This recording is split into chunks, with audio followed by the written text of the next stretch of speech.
ভোটের মুখে ফের বাড়ল কেন্দ্রীয় সরকারি কর্মীদের ডিএ। 4% বাড়ল কেন্দ্রীয় সরকারি কর্মীদের ডিএ।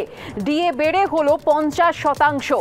চলতি বছরের 1 জানুয়ারি থেকেই 50% হারে ডিএ পাবেন কেন্দ্রীয় সরকারি কর্মীরা এবং রাজ্যের সরকারি কর্মীদের সঙ্গে কেন্দ্রীয় সরকারি কর্মীদের ডিএর ফারাক ফের বেড়ে হলো 36%। ডিএ বৃদ্ধি নিয়ে কেন্দ্রীয় মন্ত্রিসভার বৈঠকে শিলমোহর। আর এই ডিএ বৃদ্ধির ফলে উপকৃত হবেন 49 লক্ষ কেন্দ্রীয় সরকারি কর্মী, উপকৃত হবেন 68 লক্ষ পেনশনভোগী। মে মাস থেকে 14% হারে ডিএ পাবেন।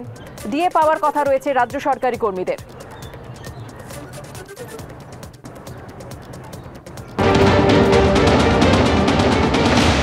मंत्रिमंडल ने केंद्र सरकार के कर्मचारियों को जो डीएनएस अलाउंस मिलता है और जो पेंशनर्स हैं जिनको डीएनएस रिलीफ मिलता है, इन दोनों में 1 जनवरी 2024 से 4% की वृद्धि करने का निर्णय लिया।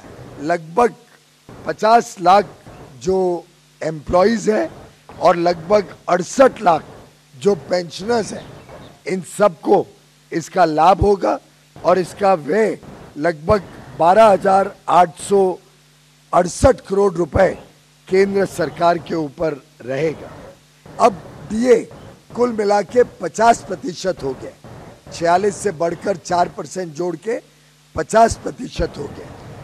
जो हाउस रेंट अलाउंस है वो भी 27, 18 और 9% से बढ़ के 30, 20 और 10% दिया जाएगा। ग्रेच्युटी की सीमा अब 20 लाख से बढ़ के 25 लाख कर दी गई है। 1 জানুয়ারি থেকেই তারা কিন্তু এই যে আজকে ডিক্লিয়ার করলো এটা মার্চ মাস, তাহলে এই যে মার্চ মাসে যদি মানে ডিএটা দেয় তাহলে 3 মাসের এরিয়ারটা পাবে, বকেয়াটা পাবে। মুখ্যমন্ত্রী যেই ডিএটা ঘোষণা করেছে বাজেটের সময় সেটা দেবে 1 মে থেকে, তখন হবে 14 হলেও কিন্তু আমাদের ওই 36% ডিএ বাকি থাকবে। যখন 17% ডিএ কেন্দ্রীয় সরকারের ছিল তখন আমাদের 3% ডিএ দিয়েছিল। মানে আমরা যেভাবে বঞ্চিত হই এই ডিএ পরিপ্রেক্ষিত, সেটা একটা অভাবনীয়। আমাদের যে মামলা, সেই মামলা এই পরিপ্রেক্ষিতেই তারা রায়ও দিয়েছে যে ডিএ সাংবিধানিক অধিকার, অর্থাৎ সরকারি কর্মচারীদের ডিএ নির্দিষ্ট নিয়ম অর্থাৎ এআইসিপিআই অনুসারে দিতে হবে। এখন সরকার সেটাকে ডিলে করার জন্য বা যাই হোক আইনি প্রক্রিয়ার মাধ্যমে সুপ্রিম কোর্টে নিয়ে গেছে। ভাবুন তাহলে 40% ডিএর যে বকেয়া, সেটা কি পরিমাণ বঞ্চনা।